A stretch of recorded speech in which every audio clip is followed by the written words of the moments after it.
ہاتھ اٹھائے طوفان ٹل جاتے ہیں، بلائیں ٹل جاتی ہیں، بڑے بڑے پہاڑ راستے سے ہٹ جاتے ہیں۔ کتنی مشکلیں آپ کے ساتھ، کتنی پریشانیاں، کیوں نہیں بیٹھتے ماں باپ کے قدموں میں؟ کیوں نہیں کہتے ان کو ہاتھ اٹھاؤ؟ پوچھو ان سے جن کے ماں باپ چلے گئے، مشکل سر پہ آتی ہے، بندے کو یاد آتا ہے ماں ہوتی تو دعا کرواتا، والد ہوتا تو میں اس سے دعا کرواتا۔ ارے آج تمہارے پاس تمہارے ماں باپ ہیں، بیٹھو ان کے قدموں میں، کرو کرواؤ دعائیں، تمہارے مشکلیں کیسے آسان ہوں گی۔ حضرت موسیٰ علیہ نبینا علیہ السلام ایک بار چلتے چلتے آپ کو کچھ تھکاوٹ محسوس ہوئی، آپ نے اللہ پاک کی طرف، آپ چاہ رہے تھے کہ سفر آسان ہو جائے، اللہ پاک نے وحی بھیجی، اے موسیٰ قریب ایک پہاڑ ہے، وہاں تشریف لے جائیے، اس غار میں ایک شخص ہوگا، وہ آپ کے لیے سواری کا انتظام کر دے گا۔ حضرت موسیٰ اللہ کے نبی ہیں، کلیم اللہ ہیں، اللہ چاہتا تو ہوا کے ذریعے آپ کو سفر کروا دیتا، خود سواری کا انتظام فرما دیتا، آپ کو ایک بندے کے پاس کیوں بھیجا؟ آپ غار میں جاتے ہیں، اس شخص کے پاس جا کر کیسی گئے تو اس شخص نے ابھی آپ کو پہچانتا بھی نہیں تھا، آپ نے فرمایا مجھے سواری چاہیے، اس شخص نے فوراً بادل کو حکم دیا، اے بادل نیچے آؤ، بادل نیچے آیا، اور آپ نے فرمایا اس بادل کو شخص نے حکم دیا کہ ان کو ان کی منزل تک پہنچا دو۔ سبحان اللہ، حضرت موسیٰ اس بادل پر سوار ہوئے اور حضرت موسیٰ حیران ہوئے، اور جناب وہ سفر کمپلیٹ ہو گیا۔ آپ نے اللہ کی بارگاہ میں عرض کی مولا یہ بندہ کون ہے جس کی دعا سے بادل نیچے آیا، بادل نے مجھے منزل تک پہنچا دیا۔ سنیے اللہ کی بارگاہ سے ارشاد ہوا، اے موسیٰ یہ اپنی ماں کا فرما بردار ہے، اس نے اپنی ماں کی بڑی خدمت کی ہے، جب آخری وقت آیا نا تو اس کی ماں نے اس کو دعا دی تھی، بیٹا میں تم سے راضی ہوں، اللہ پاک بھی تم سے راضی ہو۔ اللہ فرماتا ہے موسیٰ میں اس سے راضی ہو گیا ہوں، اللہ نے فرمایا موسیٰ میں اس سے راضی ہوں۔ اب اگر یہ بندہ دعا کرے کہ یا اللہ سرخ پہاڑ کو سیاہ کر دے یا سیاہ کو سرخ بنا دے، اے موسیٰ میں اب اس کی یہ دعا بھی قبول کر لوں گا۔ ماں راضی تھی نا، رب بھی راضی ہو گیا، اور جب رب راضی ہو گیا پھر تمہارے کام سیدھے ہو جانے ہیں۔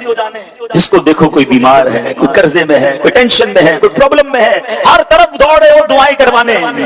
ارے ماں گھر میں بیٹھی ہے، اس کی دعا لے لو نا، والد گھر میں ہے، جاؤ نا اس کے پاس، پیر دبائیے ان کی خدمت کیجیے، معافی پہلے تو مانگیے ان سے۔ کتنی بلند آواز میں باتیں کی ہیں، کتنا جھاڑا ہے اپنے ماں باپ کو، کتنا برا بھلا کہتے ہو۔ دوستوں کے لیے ٹائم ہے، والد کے لیے ٹائم نہیں ہے۔ خدا کی قسم ثواب کا انبار ہے تمہارے گھر میں۔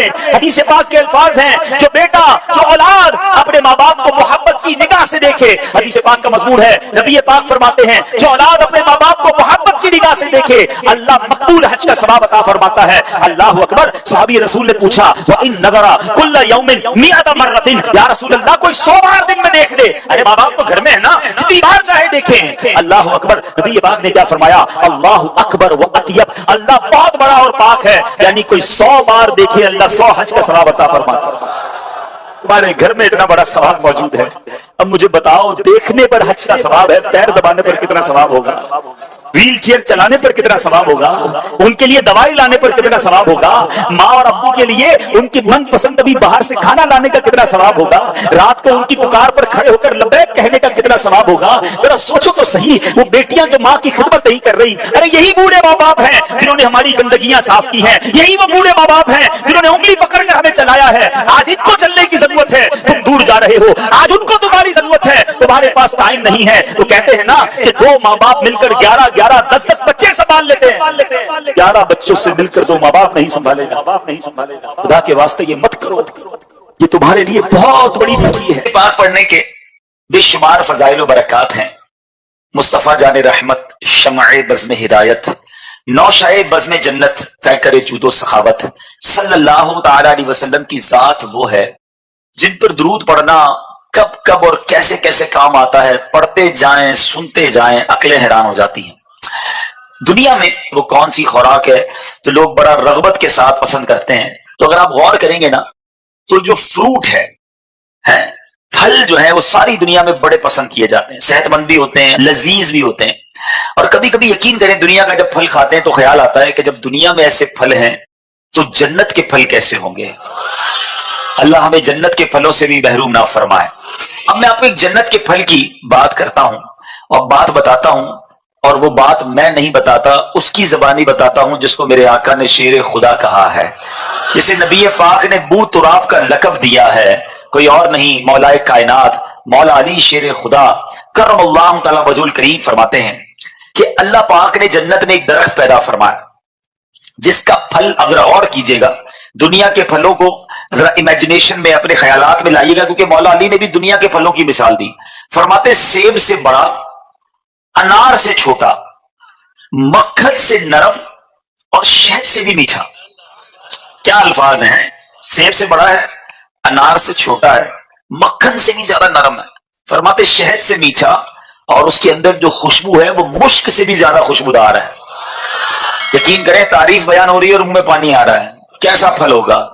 اچھا اب یہ پھل کس درخت پر لگے گا.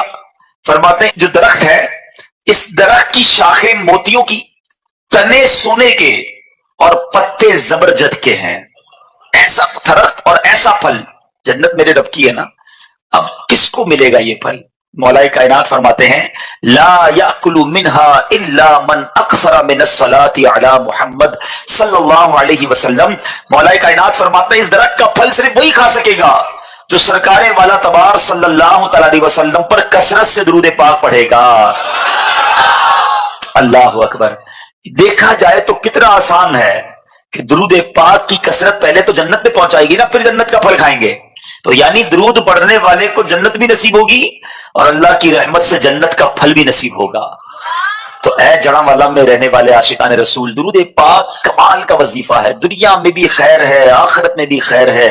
ادھر بھی مشکلیں آسان ہیں, ادھر بھی مشکلیں آسان ہیں. ادھر بھی رحمتوں کا نزول ہوگا, ادھر بھی کامیابی مل جانی ہے. یہ اتنا زبردست وظیفہ ہے. مگر بدقسمتی یہ ہے کہ ہم فضول باتوں میں بہت وقت ضائع کرتے ہیں. آج جب سے یہ موبائل فون اور پھر سوشل میڈیا آیا ہے, انٹرنیٹ آیا ہے, اب ہمارے کتنے گھنٹے موبائل پر گزرتے ہیں. بتاؤ کتنا درود پڑھتے ہیں.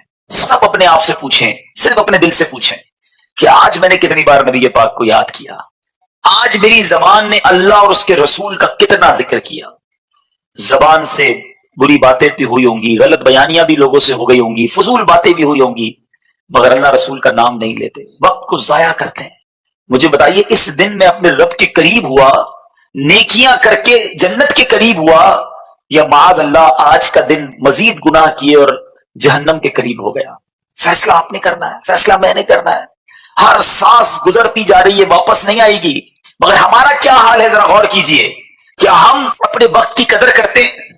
حالانکہ اتنا آسان ہمیں ہماری شریعت نے نیکیاں کمانے کا موقع دیا ہے. ذرا مل کر کہیے سبحان اللہ. اب کہیے الحمدللہ. اب کہیے اللہ اکبر. میں نے پڑھا وہ آقا علیہ الصلوۃ والسلام فرماتے جس کا مضمون ہے کہ جو حرام سنے گا اس کی کانوں میں جہنم کے کیل ٹھوک دیے جائیں گے. ہے اتنی طاقت ہمارے اندر. بچاؤ اپنے آپ کو. کوئی دیکھے نہ دیکھے, اللہ دیکھ رہا ہے. اللہ کرے کہ میں بھی ان باتوں پر عمل کرنے والا بن جاؤں, آپ بھی بن جائیں. دنیا سے جانا ہے, یہ تھوڑی دیر کی لذت ہے, یہ تھوڑی دیر کا مزہ ہے, لیکن ہمارے نامہ اعمال میں نہ جانے کیسے کیسے حرام لکھ دیے جائیں گے. اور پتہ ہے قیامت کے دن جو ہے نا, ہمیں اپنا اعمال نامہ پڑھ کے سنانا ہے. سوچو یار, آج دنیا میں کوئی نہ دیکھ لے, دنیا سمجھتی ہے کتنے نیک ہیں, کیسے نمازی ہیں, چہرہ کتنا نورانی ہے, چہرے پہ داڑھی ہے, اور ذرا مولوی صاحب ہیں.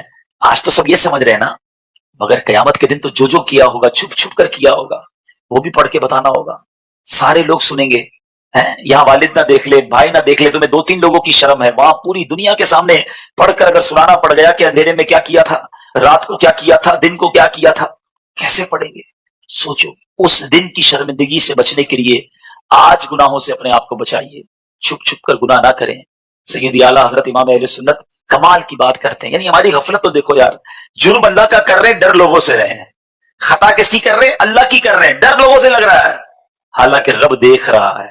میرے رضا لکھتے ہیں نا, چھپ کے لوگوں سے کیے جس کے گناہ, چھپ کے لوگوں سے کیے جس کے گناہ, وہ خبر